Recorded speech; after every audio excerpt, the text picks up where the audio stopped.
Қарт пен тапқыр жігіт.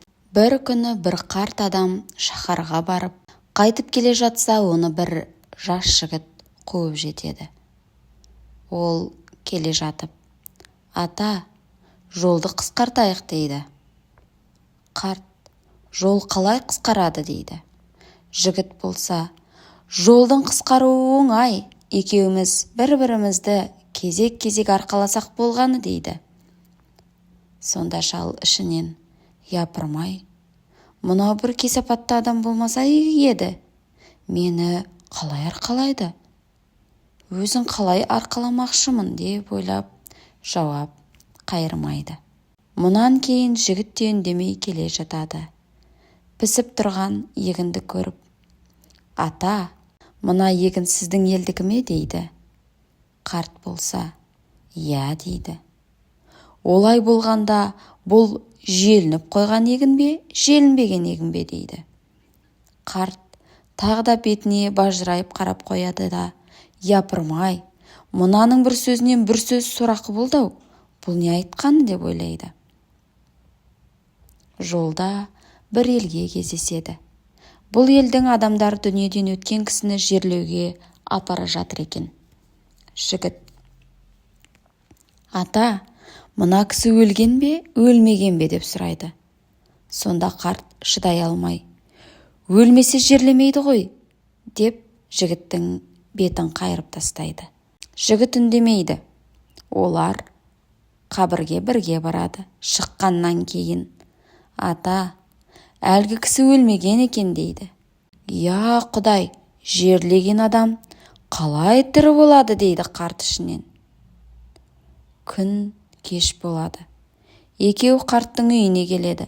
Қонағын үйіне кіргізеді де қызын шақырып алып: «Шырағым, үйге бір жігіт келді, мейман ет, бірақ сүйкімсіз мінезі бар. Сөзінде кесапаты зор адам» дейді. Қыз қонақпен сөйлесіп көрсе, сөзі мағыналы екен.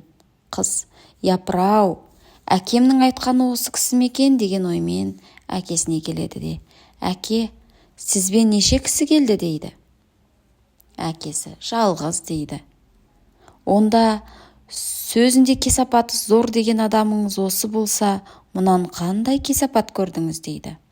Сонда қарт: «Ойбай-ау, оның сөйлеген сөзінде кесапатсыз бір сөз жоқ. Әуелі ол жол қысқартайық деді. Мен жол қалай қысқарады деп едім, ол бірімізді біріміз кезек арқалап отырайық деді. Мұнысы былай тұрсын. Орылмаған егінді көріп, ата, мына егін желініп қойған ба, желінбеген бе деп сұрады. Орылмай тұрған егінді кім жеп қояды дедім мен. Бұл мұнымен тұрсын. Бір ауылдан қаза тапқан кісіні көріп, ата, мына кісі өлген бе, өлмеген бе дейді.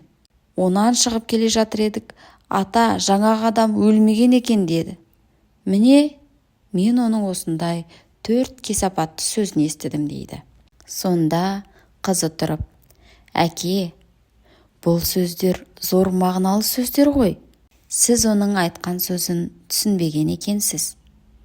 Оның бірінші айтқаны кезекпе-кезек әңгіме айтып отырайық, жол қысқарсын дегені. Екіншісі егін байдікі ме, кедейдікі ме дегені. Байдікі болса өз көлігімен кісі жалдап жыртып, өз тұқымын себеді. Өнімін ертең өз алады, желінбеген болып саналады. Кедейдікі болса ол сорлы тұқымды несиеге сатып алады, жерді көлік жалдап жыртады. Түскен өнімі борыштан аспайды. Сондықтан ол шикідей жеп қойғанмен бірдей болады. Үшіншісі баласы бар ма дегені, балаларын көрген ол өлмеген адам екен дегенді айтқан. Сіз ол жұмбағын шеше алмаған екенсіз» дейді. Сонда қарт қателігін мойындап, жігіттің қолын алып: «Мен сенің айтқан сөздеріңді түсіне алмай, ішімнен саған қатты ренжіп едім. Олай емес екен. Сен ақылды жігіт екенсің» деп қызын сол жігітке берген екен.